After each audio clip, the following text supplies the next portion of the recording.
சுற்றி சூழல் விழிப்புணர்வு செய்திகள்.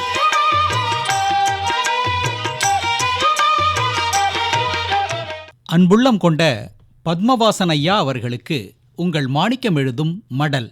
நலம் நலமறிய ஆவல். தண்ணீர் என்பது மிக மிக முக்கியமான ஒரு இடுபொருள். ஆறறிவு படைத்த மனித இனம் இந்த இடுபொருளை ஒரு வணிகப் பொருளாக மாற்றிடுச்சு. ஒரு வருடம்னா அதில் மாதம் மும்மாரி பெய்த காலம் உண்டு, அப்புறம் பருவமழை தவறாமல் பெய்த காலம் உண்டு. ஆனால் இப்போது எல்லாமே மாறி போயிடுச்சு. எப்போ மழை பெய்யும்னு ஏங்கி தவிக்கிற காலமாயிடுச்சு.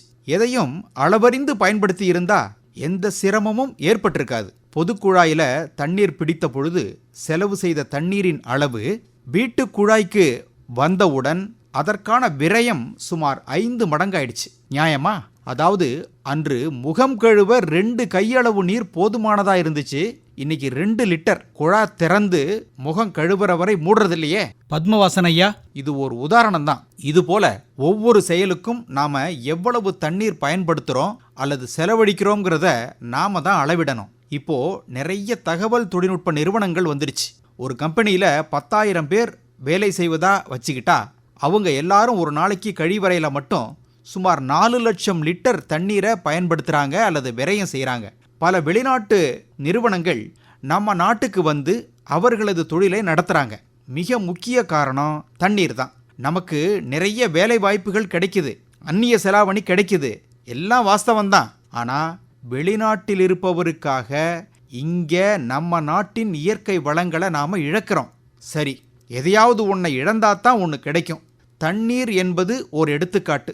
இதுபோல் நிறைய இயற்கை வளங்கள் நம்ம நாட்டில் அபரிமிதமாக பயன்படுத்தப்படுது.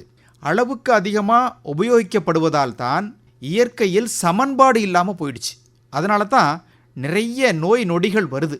இப்போது பெரும்பாலும் எல்லார் வீட்லேயும் குளிர்சாதன பெட்டி, ஃப்ரிட்ஜ் இருக்குது. அதில் தண்ணீரை வச்சு ஜில்லுன்னு எடுத்து குடிக்கிறோம்.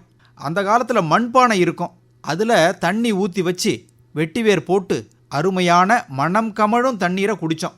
எந்த நோய் நொடியும் நம்மளை அண்டாமல் இருந்துச்சு.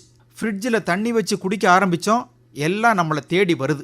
பானை தண்ணி குடித்தா சளி பிடிக்கும்னு சொல்லுவாங்க. அது தவறு. சளி என்ற கழிவைத்தான் மண்பானை தண்ணி வெளியேற்றும். ஆனால் இப்போது ஆர்ஓ வாட்டர், தண்ணீர் சுத்திகரிப்பான்லாம் வாங்கி வச்சிருக்கோமே, அல்லது சுத்திகரிக்கப்பட்ட தண்ணீர் வாங்கி குடிக்கிறோமே, அவை கழிவை வெளியேற்றாது. மண்பானை தண்ணீரின் கார அமில நிலை pH 7லிருந்து 8.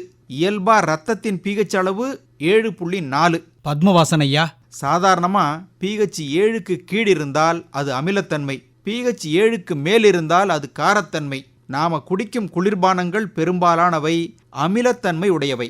இவற்றையெல்லாம் அந்த காலத்தில் நாம் பார்த்தா தண்ணி குடித்தோம். கிணத்து தண்ணி, ஊத்து தண்ணி, ஆழ்குழாய் கிணற்று நீர் எல்லாத்தையும் கிடைக்கிறத குடித்தோம். அன்றாட தேவைகளுக்கு பயன்படுத்தினோம். நல்லா தான் இருந்தோம். இன்னைக்கு நிலைமை மாறிடுச்சு. இதுக்கெல்லாம் யார் காரணம்? நாம தானே. இப்படிக்கு மடல் மாணிக்கம்.